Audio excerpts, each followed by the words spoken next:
Entonces vamos hoy a acercarnos un poquito a esto de la exégesis narrativa. Allá hay un texto de la interpretación de la Biblia en la Iglesia de la Pontificia Comisión Bíblica. Este texto es un texto facilito, un texto interesante que nos da unas pautas de la opción que hemos tomado. Allá entonces nos habla de las diferentes maneras de acercarse al texto bíblico. La palabra de Dios es un texto y como texto necesita unas maneras de ser enfrentado, de acercarse a la lectura.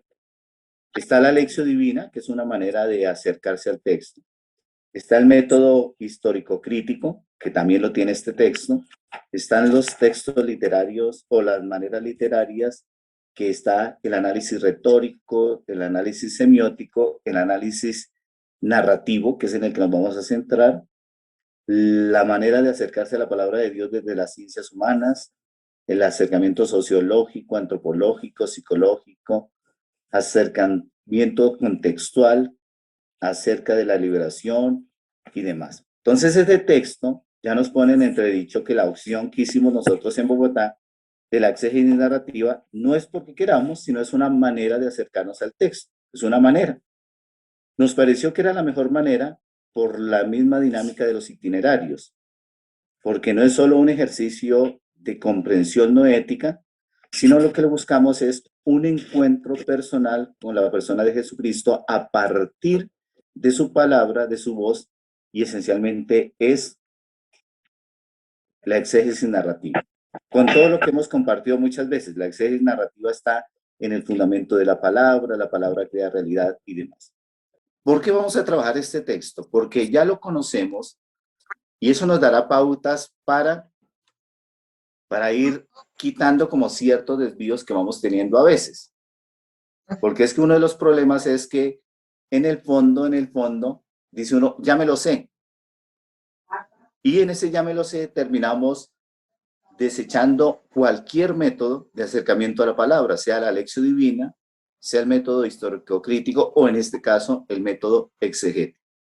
Entonces la exégesis narrativa quiere ser el fundamento de nuestra catequesis y lo que pretendemos es que desde abajo haya un eco, pero desde abajo no significa lo simple, sino desde lo profundo, desde las entrañas, desde el encuentro, que se deje oír un eco que en el fondo haga eco en nuestro corazón. Entonces, ojo con eso.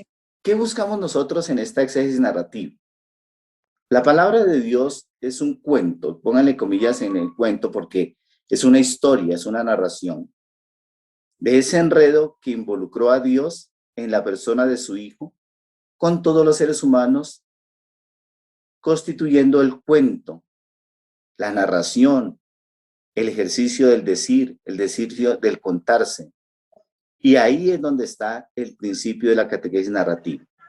La palabra de Dios, como historia amante entre Dios y los hombres, no es un recetario de conceptos, no es un recetario de aprenderse 10 mandamientos, no es un recetario de saberse unas frases, sino lo que se busca es que como hay una historia, un cuento, un enredo, una narración, una saga, en el fondo de nos vinculemos cada uno de nosotros al ejercicio de un encuentro personal con la persona de Jesucristo.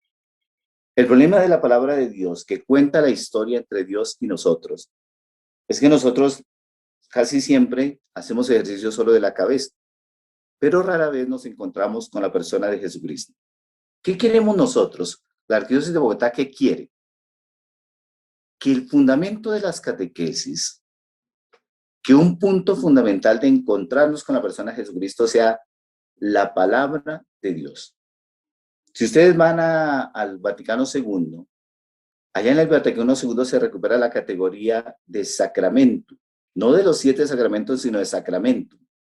Y allá se dice que la palabra de Dios es sacramento, medio para encontrarnos con Jesucristo o presencia real de Dios en medio de nosotros. Entonces la exégesis narrativa lo que pretende es que el centro no sea un catecismo, no sea el libro de fulanito de tal, no sea tal cosa, que como textos pueden tener mucho valor, pero no son palabra de Dios. Entonces, en el fondo, queremos nosotros en Bogotá que nuestros itinerarios, nuestras catequesis, la renovación de la iglesia en Bogotá parta de la palabra de Dios como presencia real. Y eso obliga a dos cosas. Habitar el texto, que es ir al texto, porque uno de los problemas grandes que nosotros tenemos es que nos gusta hablar y especular muchísimo. Nos gusta interpretar la palabra de Dios. La exégesis narrativa nos obliga a habitar el texto, a movernos en lo que dice el texto, a estar en el texto, a estar citando el texto, a las posibilidades abiertas desde el texto. Todo es posible tanto en cuanto no abandonemos el texto. Uno de los problemas más graves que tenemos nosotros en catequesis, en procesos de encuentro con Jesucristo, es que nosotros no habitamos el texto como palabra de Dios, sino que de una vez empezamos a dar nuestro parecer, a interpretarlo. Es que el Señor Dios quiso decir esto. La exégesis narrativa nos obliga a habitar el texto. Es el texto el que en el fondo, termina siendo lo fundamental. Usted puede argumentar todo si lo argumenta desde el texto, pero el texto tiene que ser habitado de una manera, y esa manera se llama exégesis narrativa. Son unos pasos, son unas metodologías, son unas dinámicas para que nos acerquemos al texto de alguna manera. Solo cuando habitamos el texto es que el susurro amante de Dios está en el corazón. Por eso la palabra puede resonar cuando yo habito la palabra. Pero si yo no habito la palabra, si yo empiezo a dar mi parecer, no hay susurro de Dios, sino está la ratificación de mi voz, de lo que yo me quiero decir, de mi eco, de en el fondo desplazar el susurro de Dios a mi parecer. Entonces, esas dos cosas tienen que ser fundamentales. Habitar el texto y que el susurro de Dios se escuche en el corazón, tanto en cuanto habitemos el texto. Todo método de exégesis hermenéutica tiene sus pasos. La exégesis narrativa tiene también sus pasos. Estos 8 pasos son lo que harían la estructura de la exégesis narrativa. Estos 8 pasos, más o menos, son lo que tendríamos que hacer no en el itinerario, no en el encuentro, sino en nuestra casa. Cada uno de nosotros, como la dinámica del itinerario es que cuando se termina el encuentro, nos dicen cuál es el texto que vamos a estar habitando la otra sesión. Cada uno de nosotros en su casa hace esto, la exégesis narrativa, que son estos 8 pasos: los límites del relato, la trama del relato, los personajes del relato, el marco del relato, el tiempo de la narración, los cuchicheos de la voz narrativa, el papel del lector y la actualización, la hermenéutica. Esto que ustedes tienen ahí, que es el principio, los principios de la exégesis narrativa, para muchos de nosotros no resulta desconocido. Porque si ustedes se acuerdan, en el colegio le decían a uno, léase la María y hágame un análisis literario. Ese análisis literario, en el fondo, lo que planteaba era esto mismo: el autor, los límites del texto, cuál es el personaje principal, cuál es el enredo, cuál es el meollo, todas las cosas. Personajes principales, personajes secundarios y demás. Entonces, si ustedes se dan cuenta, nosotros ya hacíamos esto desde el colegio. Esto nos suena más familiar a nosotros porque ya lo trabajábamos en cualquier obra literaria. Solo que ahora lo vamos a trabajar en la palabra de Dios, con una salvaguarda. Esta exégesis narrativa no sirve para ser aplicada a toda la palabra de Dios. Esta exégesis narrativa no sirve para ser aplicada a los salmos, a los libros históricos, a los proverbios. ¿Por qué? Porque esta exégesis narrativa está planteada para todo aquello que tiene connotación de relato, de cuento, de historia, de meollo, de personajes, de situación inicial, situación del medio, situación de desenvolvimiento o de desarrollo. Entonces, esta exégesis narrativa tiene el límite que no sirve para todos los textos de la palabra de Dios. Nos va a servir para todo aquello que conlleva relato, narración, estructura de personajes, estructura de tiempo, estructura en el fondo del lugar, de un problema que necesita ser solucionado. Entonces, estos 8 pasos es lo que vamos a hacer, porque esto no se trata de mucha teoría, sino en la práctica es donde vamos a empezar a hacer esto. Entonces, busquen en sus Biblias Lucas 15:11, el hijo pródigo. Mientras lo buscan, yo se los voy a leer para ubicarnos y tener una primera aproximación a él. Dijo, un hombre tenía 2 hijos y el menor de ellos dijo al padre, Padre, dame la parte de la herencia que me corresponde. Y él le repartió la hacienda. Pocos días después el hijo menor lo reunió todo y se marchó a un país lejano, donde malgastó su hacienda viviendo como un libertino. Cuando hubo gastado todo, sobrevino un hambre extrema en aquel país y comenzó a pasar necesidad. Entonces fue y se ajustó con uno de los ciudadanos de aquel país que le envió a sus fincas a apacentar puercos y deseaba llenar su vientre con las algarrobas que comían los puercos, pero nadie se la daba. Y entre tanto, entrando en sí mismo, dijo, ¿cuántos jornaleros de mi padre tienen pan en abundancia mientras que yo aquí me muero de hambre? Me levantaré, iré a donde mi padre y le diré, Padre, pequé contra el cielo y ante ti. Ya no merezco ser llamado hijo tuyo. Trátame como a uno de tus jornaleros. Y levantándose partió hacia su padre. Estando él todavía lejos, le vio su padre y conmovido corrió, se echó a su cuello y le besó efusivamente. El hijo le dijo, Padre, pequé contra el cielo y ante ti. Ya no merezco llamarme hijo tuyo. Pero el padre dijo a sus siervos, traed a prisa el mejor vestido y vestidle, ponedle un anillo en su mano y unas sandalias en los pies. Traed el novillo cebado, matadlo y comamos, y celebremos una fiesta, porque este hijo mío estaba muerto y ha vuelto a la vida. Estaba perdido y ha sido hallado. Y comenzaron la fiesta. Su hijo mayor estaba en el campo, y al volver, cuando se acercó a la casa y oyó la música y las danzas, llamó a uno de los criados, le preguntó qué era aquello. Él le dijo, ha vuelto tu hermano, y tu padre ha matado el novillo cebado porque le ha recobrado sano. Él se retiró y no quería entrar. Salió su padre y le suplicaba. Pero él replicó a su padre, hace tantos años que te sirvo y jamás dejé de cumplir una orden tuya, pero nunca me has dado un cabrito para tener fiesta con mis amigos. Y ahora que ha venido ese hijo tuyo que se ha devorado tus bienes con prostitutas, has matado para él el novillo cebado. Pero él le dijo, hijo, tú siempre estás conmigo y todo lo mío es tuyo. Pero convenía celebrar una fiesta y alegrarse, porque este hermano tuyo estaba muerto y ha vuelto a la vida. Estaba perdido y ha sido hallado. Ese es el texto que vamos a trabajar. ¿Listos? Palabra de Dios, cada uno tiene su palabra de Dios. Primer punto, ese es el primer punto. Los límites del relato. Van a mirar su Biblia y entonces van a empezar a definir ustedes dónde empieza, dónde termina el relato. Lo primero que se hace es el límite del relato. ¿Dónde está? ¿Dónde está ubicado? ¿Dónde empieza? ¿Dónde termina? El relato podría empezar en 15:11.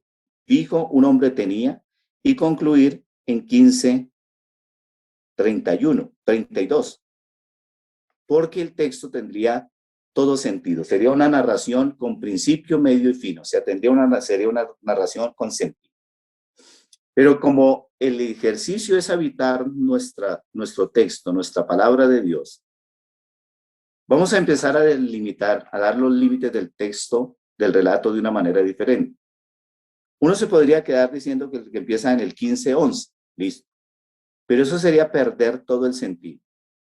Si ustedes van a 15:1, dice lo siguiente, todos los publicanos y los pecadores se acercaron a él para oírle. Y los fariseos y los escribas murmuraban diciendo, este acoge a los pecadores y come con ellos. Entonces les dijo esta parábola. Entonces ya vamos viendo que tal vez el relato el límite del texto, el comienzo, no está en 11, sino en 15:1. 15:1 es el que le dará el sentido. Les propuso esta parábola, y la parábola tiene 3 partes: la oveja perdida, la dracma perdida y el hijo pródigo. Entonces, si ven que habitando el texto, ya no nos quedamos simplemente con el relato del hijo pródigo, sino que vamos descubriendo que lo que le va a dar sentido es 15:1. Los publicanos y los pecadores se acercaban a él para oírlo. Los fariseos y escribas murmuraban diciendo: este acoge a los pecadores, come con ellos. Y entonces les dijo esta parábola. Una parábola en 3 partes. Pero si uno sigue profundizando en el texto, en su palabra de Dios, uno tiene que ubicar, entonces, ya sabemos que tal vez no inicia en 15:11, sino en 15:1. Pero esto está metido en un evangelio que se llama Lucas. Entonces uno ya dice, el límite del texto está en el evangelio de Lucas. Y uno tendría que conocer quién es Lucas, cuál es la intención teológica de Lucas de escribir su evangelio y el libro de los Hechos de los Apóstoles, cuáles son las líneas teológicas que tiene Lucas allí. Pero si ustedes entonces van más atrás, busquen capítulo 9 de Lucas, 9:51.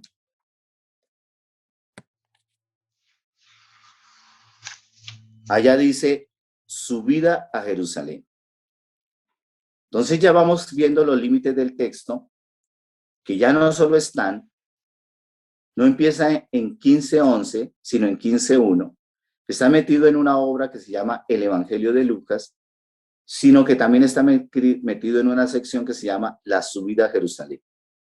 Si yo quiero darle todo el sentido al texto del hijo pródigo, tengo que ver que estamos subiendo a Jerusalén, y en Lucas, subir a Jerusalén es supremamente importante. Es toda la estructura del evangelio. ¿Listos? Digámoslo que abuelo de pájaro, ustedes después tendrán eso no se preocupen. Pero miren que ya al límite del texto, la primera parte de la exégesis narrativa, ya nosotros aquí hicimos un ejercicio de meter el hijo pródigo en un contexto más próximo, en un contexto más lejano y en el contexto del autor. De esa manera el texto empieza a tener más sabor, más sentido. Nos empieza Dios a hablar más, nos empieza a posibilitar encontrarnos con el Señor Dios. Primera parte de la exégesis narrativa, el límite del relato, que fue más o menos lo que hicimos. El segundo punto de la exégesis narrativa es lo que se llama la trama. La trama es como el esqueleto del relato. Es como una síntesis de lo que está pasando.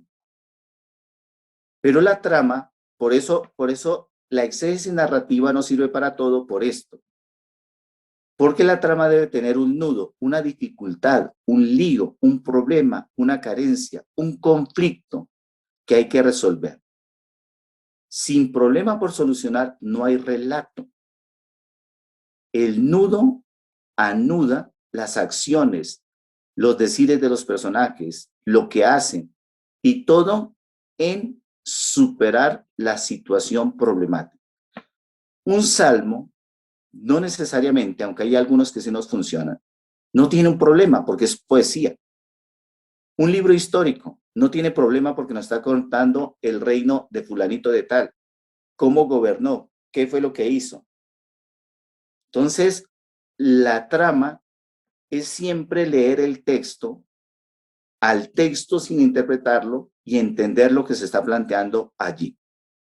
La trama se saca del mismo texto, no de lo que yo interpreto, de lo que me parece a mí, sino la trama siempre, siempre, siempre estará en el texto, en leerlo una y otra y otra y otra y otra vez, en aras de descubrir cuál es el problema, cuál es el meollo, cuál es el nudo, el lío que está allí, que necesita ser solucionado. Hay maneras de acercarnos a la trama.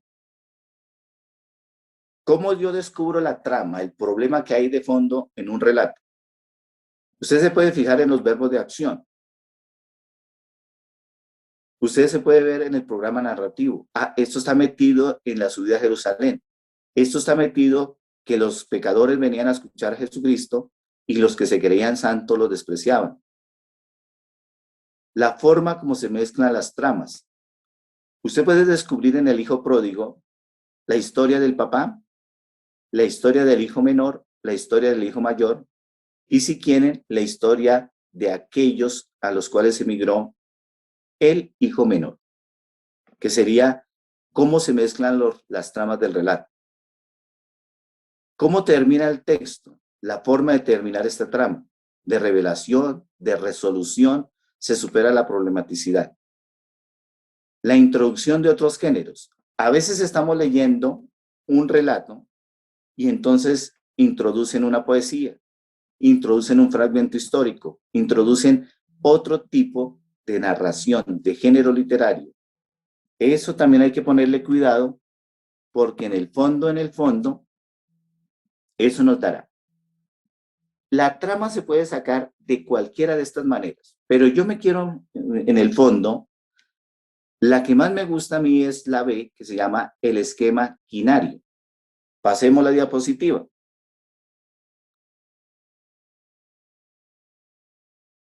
Ahí están los verbos, pasemos esa. Ahí, vamos a citarnos ahí.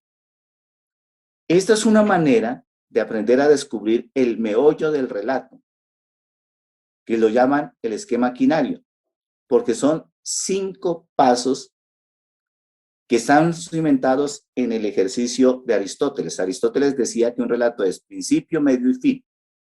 Principio, situación inicial, un meollo, un problema y una solución.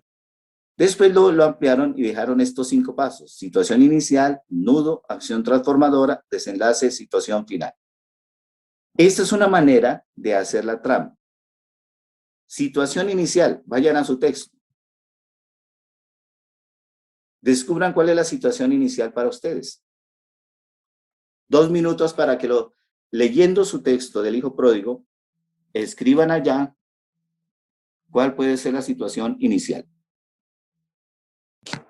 Por ahí escriben el reparto de la herencia, puede ser la situación inicial. Cada uno debe aprender a situar cuál es su punto inicial, la situación inicial, desde el relato. Usted allá, un hombre tenía 2 hijos, disfrutar de la libertad, el deseo del hijo menor. Ojo porque me están interpretando mucho. Al texto, al texto. ¿Listos? Si ustedes quieren, todos esos pueden ser situaciones iniciales. La decisión del hijo de salir de su casa, está bien. Pero la situación inicial también usted la puede poner en 15:1. Todos los publicanos y los pecadores se acercaban a él para oírle, y los fariseos y los escribas murmuraban diciendo: este acoge a los pecadores y come con ellos. Y les propuso una parábola. Todas esas que ustedes han dicho pueden ser la situación inicial. ¿Listos? Viene ahora el nudo. ¿Cuál es el problema que tiene este texto? ¿Cuál es el meollo que tiene este texto? ¿Cuál es la situación conflictiva que tiene este texto? Lean su texto y empiecen a escribir también como hicieron ahorita. ¿Cuál es el meollo, el nudo, la situación problemática? Ya ustedes ubicaron una situación inicial, listo. Pero el relato, para que sea relato, siempre tiene una situación problemática, un meollo, un enredo. Entonces, desde su propio texto, vayan escribiendo cuál puede ser el problema aquí, la problematización que hay en el relato. No reconocer el amor del padre, la ambición por la fortuna del padre, la reflexión que hizo de volver al padre, el hijo pródigo que reconoce sus errores y quiere volver. El texto debe tener un problema. Y ahí ustedes están lanzando ideas. Háganle, eso está bien, porque es habitar el texto y permitir en la lectura que yo diga cuál es el problema. Pero no olviden siempre 15:1. Los santos los pecadores escuchaban a Jesús y los que se creían santos los despreciaban. Uno podría decir también, todas esas cosas que ustedes dicen son los problemas. Está bien. Uno también podría decir que el problema es la muerte del padre. Al pedir la herencia, se está queriendo es que se muera el papá, porque la herencia solo se reparte en el fondo, en el fondo, en el fondo, cuando está ausente el papá. ¿Listos? Pero siempre todo texto debe tener un nudo. ¿Saben cuál es la ventaja de la exégesis narrativa? Que no hay un manual para decir, es que esta es la situación inicial, este es el nudo. Eso se va construyendo en el ejercicio de la lectura, del argumentar. ¿Por qué yo digo que el nudo es este? ¿Por qué digo que el nudo es este? ¿Por qué digo que la problemática es esta? ¿Por qué digo que el meollo es este y este y este? Todo desde el texto. ¿Listos? Porque es importante descubrir el nudo. Porque todo relato, para que sea relato, debe tener una acción transformadora. Por eso el nudo me ayudará a descubrir la acción transformadora.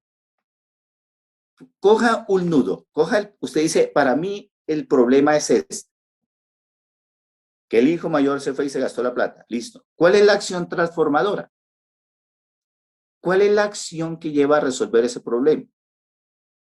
Y eso nos ayuda a entender si de verdad el nudo que escogimos es un nudo que responde al texto o estoy dándole un nudo, un meollo, una problemática que no responde al texto. Porque el texto debe tener una acción transformadora para superar el nudo. Tome el nudo que usted decidió. Usted dice, para mí el problema es este.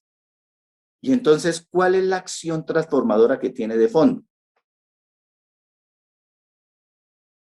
Si el nudo es que se gastó la plata, el menor le pidió la plata, la herencia, y se fue y se la gastó. La reflexión que hace en sí mismo es entonces en el fondo, en el fondo, en el fondo, en el fondo, la acción transformadora. Sigan escribiendo. Coja el nudo y busque la acción transformadora. ¿Qué lleva a superar eso? El pensamiento de los fariseos y la acción transformadora es en la enseñanza de Jesús con la parábola. Reconocer que ha pecado y se transforma. Nadie daba nada, lo llevaron a la reacción del hijo mayor que le dio rabia. Ojo, eso está interesante, porque puede ser que el meollo no sea del hijo menor, sino el meollo sea del hijo mayor. Pero casi siempre lo leemos a partir del hijo menor. Ojo con eso del hijo mayor, porque podría ser que eso sea interesante. ¿Listo? La acción transformadora hace un desenlace. ¿Cuál es el desenlace? El nudo se solucionó por esta cosa y el relato termina en ¿qué? Ah, si el nudo para mí es que el hijo menor se fue y el hijo menor entonces se gastó todo y pensó y regresó, pues sería entonces el desenlace y la situación final que el hijo mayor regresa a la casa. Busque su nudo, la acción transformante y cuál es el desenlace, hacia dónde lleva el relato. El esquema quinario será situación inicial, nudo, acción transformadora, desenlace, situación final. Pero como esto se compone, vamos a pase la diapositiva, Rosy. Como esto es un ejercicio de construcción, lo primero de la exégesis narrativa es el límite del relato. Lo segundo es la trama, que hay muchas maneras de acercarse a la trama y el que me gusta más, el sistema quinario. El tercer punto de la exégesis narrativa es los personajes. Usted tiene que ver el ser del personaje. Hay uno que es papá, hay uno que es hijo mayor, hay uno que es hijo menor. ¿Cuántos personajes hay? ¿Qué hacen los personajes? ¿Cómo se relaciona el texto? ¿Cómo los cuentan? A veces dicen muchas cosas de un personaje, a veces dicen pocas cosas. A veces entonces todo se focaliza desde un personaje, el papá, el hijo menor, el hijo mayor. Los personajes también nos ayudan a recuperar la trama, el nudo, el meollo, la problemática. Busque cuál sería el personaje principal del relato, o los personajes principales, los personajes secundarios, y los que son de reparto. Que eso es lo que hacíamos eso es lo que se hace en el cine, eso es lo que se hace en un análisis de cualquier obra literaria. Busquen cuál sería para ustedes el personaje principal. Pero miren qué cosa tan interesante va saliendo. Porque si yo centro el texto diciendo que el personaje principal es el hijo menor, parecería que entonces toda la centralidad la tiene la dureza de la cabeza y el corazón del hijo menor que se va. Si yo centro, a esta parábola la llaman, dicen que está mal llamarla el hijo pródigo, porque ese no, no sería como el protagonista. El padre desbordado de amor, muchos la llamarán así. Entonces, si usted, determinar cuál es el personaje principal, es también ayudarnos a descubrir la trama y el nudo, el meollo de las cosas. Si usted toma el texto y dice que el papá es el principal, tal vez le responde mejor a 15:1. El amor de Dios no es para los hijos buenos, es para todos y más para los hijos testarudos. Los publicanos y las prostitutas venían a escuchar a Jesús con agrado. Miren esta cosa tan interesante si usted lo centra con el papá, pero más interesante si usted hace del personaje principal el hijo mayor, porque entonces usted relee el relato de una manera diferente. Por eso es tan interesante esta exégesis, porque nos obliga al texto, no a mis prejuicios, a mis preconceptos, a mis maneras, sino que en el fondo me obliga a ir al texto.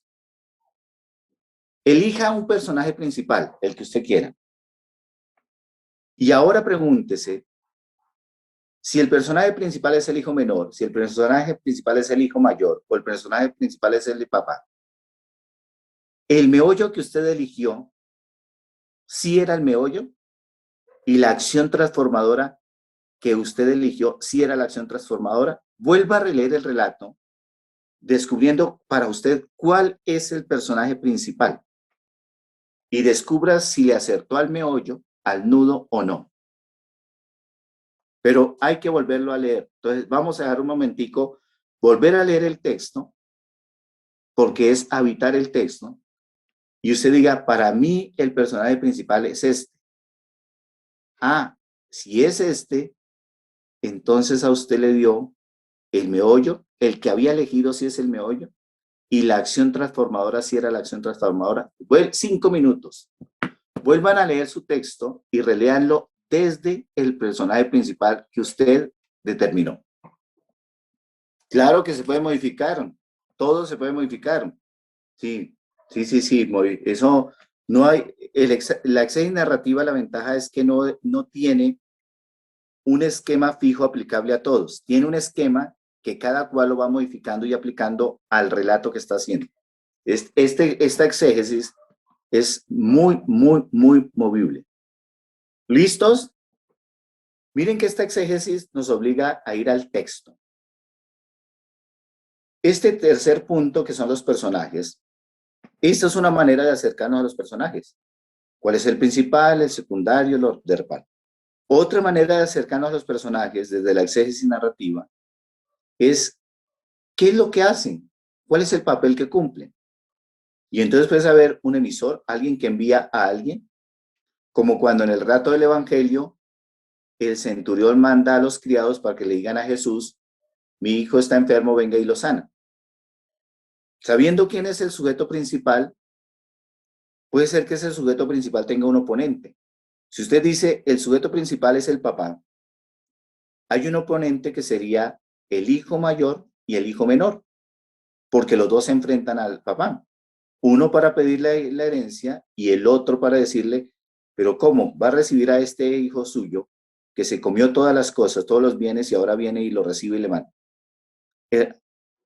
Hay unos ayudantes que ayudan a los personajes a hacer. Uno podría decir que el dueño de la finca donde el hijo menor se fue a cuidar los cerdos, ese era un ayudante porque le ayudó para que no se muriera de hambre. Una de las maneras de los personajes Es que los personajes están puestos ahí para producir un efecto psicoafectivo en las personas que lo leen. Me encanta mi mamá cuando ve novelas, porque mi mamá cuando ve novelas le grita al televisor, le dice a la protagonista, ese no le conviene. Sale el malvado y dice, ojalá que se muera. Un buen relato, y la Biblia es un buen relato, siempre los personajes producen una afectación psicoafectiva, empatía, simpatía, antipatía, indiferencia. Los buenos personajes siempre están puestos para que uno como lector produzca una ligación, una relación con ellos. Tome un personaje, el que usted quiera, el papá, el hijo menor, el hijo mayor. Usted que ya leyó el texto, ¿cuál es el efecto psicoafectivo que le produjo ese personaje? Me sentí identificada con el papá porque tiene un corazón grande, porque así soy yo, porque así como uno papá siempre hará la vida. Y me sentí con una antipatía contra ese hijo menor porque se comió, le pidió la herencia y se fue infeliz, se la gastó. Sentí empatía o simpatía con el mayor porque yo soy así. ¿Por qué Dios perdona a los pecadores? ¿Por qué Dios no los destruye? ¿Por qué no los echa de su casa? Coja un personaje y mire su corazón. ¿Cuál es el efecto psicoafectivo que le produjo? Y entonces vamos entendiendo que cuando hacemos exégesis narrativa, ya el relato me está diciendo, ya me estoy afectando por el mismo relato. Y hasta el momento no hemos hecho interpretación del texto. Hasta el momento vamos en el primer principio de la exégesis narrativa, habitar el texto. Hasta ahora vamos ahí. Para los personajes también, uno puede decir qué se dice de ellos o si se le da la palabra, si ellos hablan o actúan. Porque si es en el fondo, un personaje principal tiene que actuar, tiene que hablar. Uno no puede decir que los habitantes del país al cual se fue el hijo menor y gastó la plata sean principales, porque esos están como por allá, no dicen nada, no actúan, son una simple referencia que prontamente se van. Hay cosas que el relato van dando de los personajes. Hay personajes que saben qué va a pasar, pero a veces el lector sabe más de los personajes porque tiene la visión de todo eso. ¿Desde dónde se narra el relato? ¿Desde el hijo pródigo, desde el hijo menor, desde el hijo mayor o desde el papá? O si usted lo quieren desde el 15:1, se narra desde Jesús. ¿Dónde se focaliza? ¿Dónde? El texto focaliza a quién. Y eso nos ayudará también. Entonces hemos visto 3 puntos de la exégesis narrativa. El límite del relato, la trama y los personajes. El cuarto punto es lo que se llama el marco. El marco es estas dos cosas: el espacio y el tiempo donde sucede el relato y el contexto sociocultural donde acontece el relato. Vamos con el A. El espacio y el tiempo donde sucede el relato. Ese A se saca del mismo relato. O sea, usted podría decir qué tiempo hay ahí, qué espacio hay ahí, dónde ocurren los acontecimientos. El A, el marco de la narración, el espacio y el tiempo, necesariamente se saca del relato. No necesariamente a veces tiene que ser explícito el espacio y el tiempo, pero hay algunos relatos que sí dicen, esto ocurrió en Nazaret, esto ocurrió en la finca del papá, esto ocurrió en un país lejano. Y el tiempo, el año tal, 2 años después regresó el hijo pródigo, pasaron unos días. El espacio y el tiempo donde sucede el relato se saca necesariamente del texto. Si no tiene espacio claro y tiene, no importa, si el texto no lo dice, no se lo cree. Él ve el contexto sociocultural donde acontece el relato. Ese no está en el relato mismo. Esa es la labor que usted tiene que hacer. Usted tiene que conocer el judaísmo del siglo I, porque es allí donde está ubicado el texto. Saber que el hijo mayor era el heredero, que el hijo menor no era el heredero, que pedir la herencia es matar al papá. Pero en el B, si ustedes se dan cuenta, el contexto sociocultural, ese no se lo dice el relato. Esa es la partecita que le toca a usted investigar. Porque usted tiene que conocer la situación sociocultural de donde está marcado el texto. El punto A, el espacio y el tiempo donde sucede el relato, ese está en el mismo relato. Pero el punto B, el contexto sociocultural, usted tiene que buscarlo. Usted tiene que saber cómo era la vivencia de un papá que con sus hijos en el siglo I del judaísmo. ¿Por qué es tan desastroso que el hijo menor se vaya a cuidar cerdos? Porque en el contexto sociocultural los cerdos son malditos. Son de los animales, no son malditos, mentira, son animales impuros. No solo porque se comen la lavaza, sino porque no se pueden comer. Entonces, el marco tiene dos puntos. El A, espacio y tiempo que están en el mismo relato, y el B, que es el ejercicio que usted tiene que investigar. La cultura, las tradiciones que había en el siglo I, qué significaba la herencia, qué significaban los cerdos, qué significaban las prostitutas, qué significaba gastarse la herencia, qué significaba que el padre repartiera la herencia sin decirle no, porque el que merece heredar es el mayor y el que está pidiendo es el hermano menor. Entonces, este marco es súper importante porque si se dan cuenta nos obliga al texto en el A, pero nos obliga en el B a conocer la situación del tiempo en el cual se narra el relato, para no decir bobadas, porque es que si no conocemos el B, hacemos decir al texto lo que no es. El quinto punto de la exégesis narrativa es el tiempo de la narración. Olviden lo que está en el marco. Esto es una cosa diferente. El tiempo de la narración.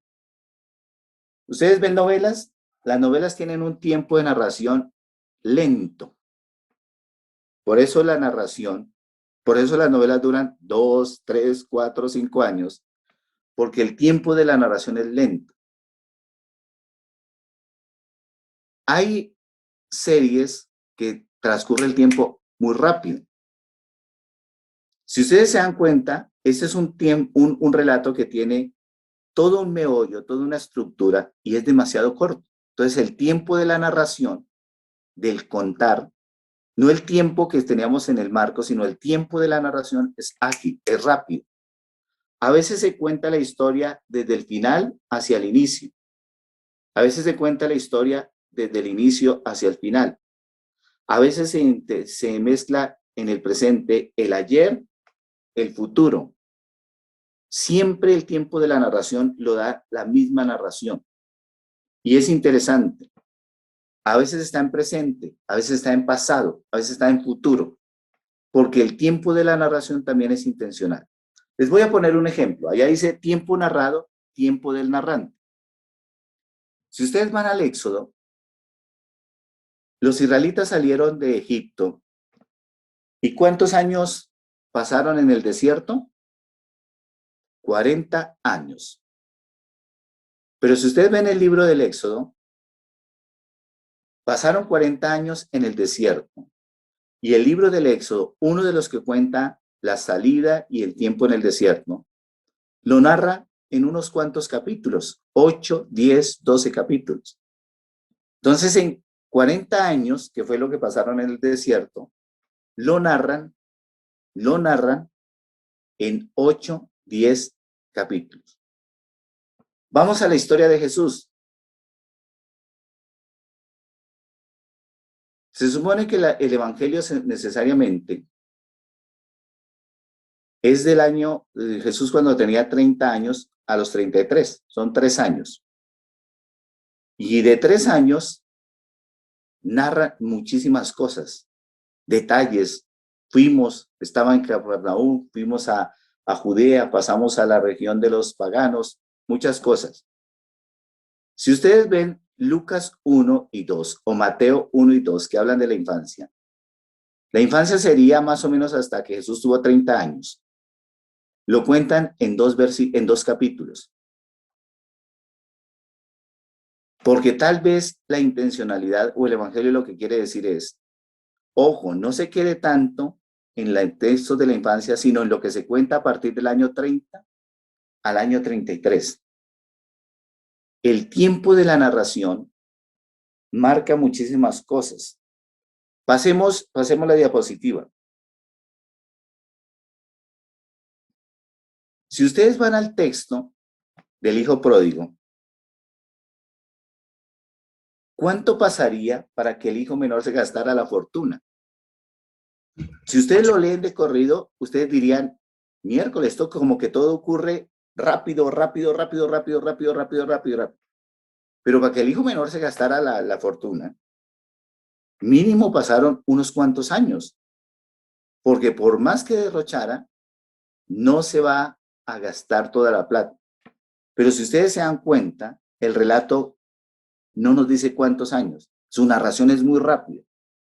Por eso el tiempo de la narración, que es el otro punto del relato, de la exégesis narrativa, la duración.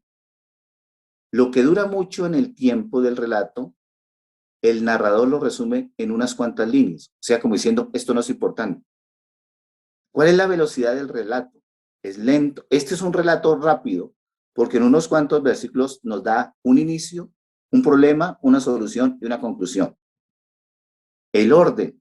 Yo les decía que no todos los relatos van en el presente hacia el futuro, o mejor, del presente hacia el pasado y hacia el futuro. Hay relatos que están en el presente y se van al pasado y se quedan en el pasado, o todo lo empiezan a contar desde el futuro. Este tiempo de la narración, no se preocupen mucho porque en la medida que ustedes van leyendo los textos, van descubriendo la intencionalidad del narrador. Este texto está metido en 9:51, en la subida a Jerusalén. Y va desde el 9 hasta la pasión de Jesucristo. O sea, en la estructura de Lucas, pareciera que entonces Jesús caminaba como paso de tortuga.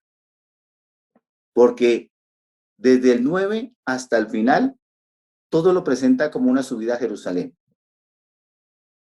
Ese hecho de que se demore tanto narrando lo que se podría contar en unos cuantos versículos, dicen de una intencionalidad teológica de Lucas, porque todo el Evangelio es una subida a Jerusalén. En la medida que ustedes se acostumbren a leer los textos, ustedes van a descubrir el tiempo de la narración, la velocidad, la lentitud, si está en presente, si está en pasado, si está en futuro, porque eso ayuda a comprender la trama, el meollo. Solo que casi nunca le ponemos cuidado al tiempo de la narración. No al tiempo en el cual se escribió el relato, sino al mismo tiempo. Un hombre tenía 2 hijos y el menor dijo a ellos, Padre, dame. Pocos días después, ¿cuántos son esos pocos días después? No se sabe. ¿Cuánto duró para que se gastara la fortuna? No. ¿Cuánto regresó? ¿Cuánto tiempo pasó para que el hijo menor regresara? Ese tiempo de la narración da intencionalidad teológica. El otro punto de la exégesis narrativa son los cuchicheos de la voz narrativa. Son los comentarios que a veces hace el narrador. Son como esas pequeñas pistas que nos dan. Son a veces esas cosas que el mismo narrador nos va dando. Son comentarios explícitos o implícitos, pero esos están también ahí. ¿Por qué es tan importante eso? Si ustedes ven el Evangelio de Marcos, el narrador del Evangelio de Marcos cada rato dice, cuando sanó a la niña chiquitica, dice, al final de todo dice, es que tenía 12 años. Está en la transición de la infancia a ser una mujer. o de la adolescencia a ser una mujer. Al final del mismo relato dice Marcos que Jesús dijo que le dieran de comer porque tenía hambre. Esos cuchicheos que da el narrador muchas veces dan la intención teológica y hay que ponerle cuidado, porque esas son las pequeñas pautas de un buen relato para descubrir la intencionalidad que tiene el escritor para que a la hora que el lector lo lea no vaya a poner el énfasis donde no es, sino que le apunte a lo que es. No todos los relatos tienen cuchicheos explícitos. Muchos relatos tendrán simplemente cuchicheos muy sutiles. Pero como es habitar el texto, los dos últimos puntos de la exégesis narrativa es el papel suyo como lector. Usted tiene que involucrarse en el texto, que yo sea parte del texto, que yo cree empatía, antipatía, simpatía con los personajes. Pero para que eso sea, yo tengo que leer el texto una y otra vez, no interpretarlo, sino habitarlo, leerlo. ¿Qué es lo que el mismo texto dice? Una y otra vez. Usted como lector de la palabra de Dios no es pasivo. Usted se involucra en el texto y al involucrarse en el texto, Dios le está hablando. Cuando usted entiende el texto, sabe cuál es el meollo, los personajes, el tiempo de la narración, el marco en el cual ocurre el mismo texto, usted es parte esencial. Un lector nunca es pasivo al leer. Usted como lector se involucra. Por eso las mamás se involucran tanto en las novelas y lloran cuando se muere el personaje principal y se sienten alegría cuando se casan y entonces sienten tristeza cuando se separan. Ese es el papel del lector. Si yo quiero vincularme al enredo que es la palabra de Dios, la historia amante entre Dios y la humanidad, yo tengo que vincular. Pero solo me voy a vincular cuando yo habite el texto, cuando el texto le permitía al texto que Dios me hablara por medio del texto, cuando no he hecho interpretación, cuando simplemente lo he vivido, cuando lo he recreado y demás. Y el último papel, el último paso de la exégesis narrativa, adivinen cuál es. Ahí sí interprete el texto. Ahí sí puede decir usted lo que quiera. Porque el último punto es la actualización o la hermenéutica, la interpretación del texto.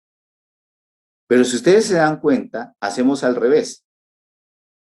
Leemos el texto una vez y ya empezamos a interpretarlo, a actualizarlo. No.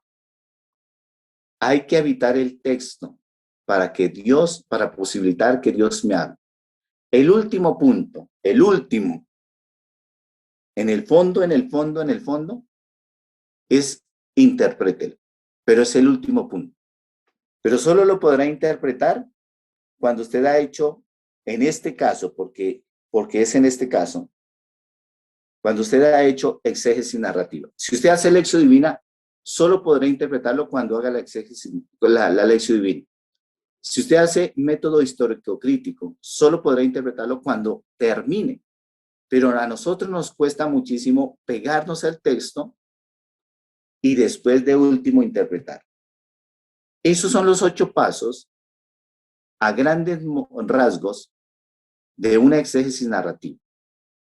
Esa exégesis narrativa es fácil en la medida que usted relea y la aplique en los textos.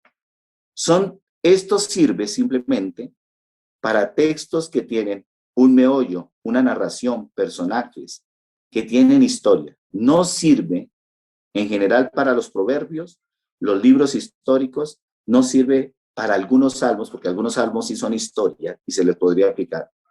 Solo sirve para lo que tiene connotación de relato.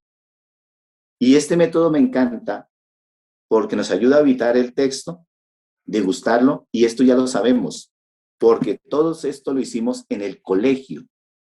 Esto era lo que nos pedían en el colegio, cuando usted le decía, lea a la María, llágame un análisis literario. Esto era lo que hacía.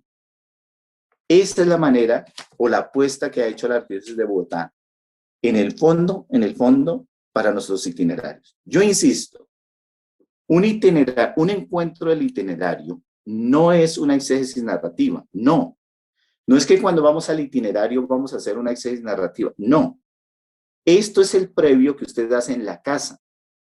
Este es el previo para que usted deguste el texto. Y cuando vamos al itinerario, al encuentro del itinerario, es gustoso y es productivo porque ya cada uno de nosotros ha hecho esto en la casa. Si usted le quita a los itinerarios esto, que es como la tarea que usted tiene que hacer en la casa, ya no es significativo. Ya no dice, porque yo insisto, el encuentro del itinerario no es una exégesis narrativa. Eso tiene otra dinámica.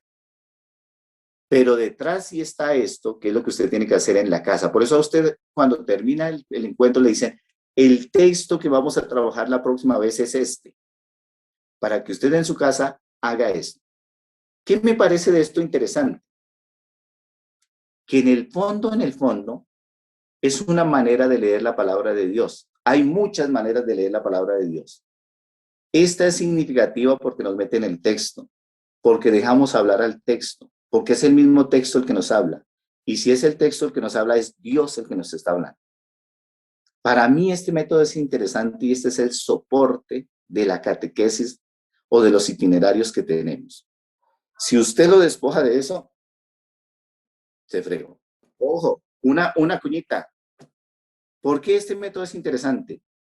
Porque cada uno debe tener su Biblia y su Biblia debe ser su acceso a Dios. Este método no funciona si cada uno no tiene su palabra de Dios. ¿Cómo se puede tener una certeza o una probabilidad alta de que la exégesis que se hace está en articulación con todo el proceso anterior? Porque yo podría utilizar todo el proceso anterior para justificar lo que quiero decir. Pero la certeza está en que haya realizado la exégesis narrativa. Porque cuando usted hizo la exégesis narrativa, digámoslo que de alguna manera lo obliga a no echarla al vacío para interpretar o actualizar lo que está haciendo. Claro, porque si no terminaríamos en lo mismo. La utilizo para ratificar lo que yo quiero escuchar, pero si yo fui honesto con todo el proceso, descubrí el personaje principal, el meollo, el marco, los cuchicheos, yo ya al final, como le permití que el texto me hablara, el texto irrumpe violentamente en mí en la interpretación. Si yo no hago la exégesis, termino ratificándome en mi parecer, claro. O sea, es la misma exégesis y hay otro punto, o sea, esto normalmente, siempre la iglesia nos ha insistido del ejercicio comunitario de la lección o de la exégesis. Si esto lo hago en comunidad, me da más certeza de que no es mi parecer. Sí, digámoslo, que el ejercicio de hacerla me da certeza de que el texto irrumpe para que no sea mi parecer, pero si lo hago en comunidad, más certeza tengo de que es palabra de Dios hablándome y no diciéndome.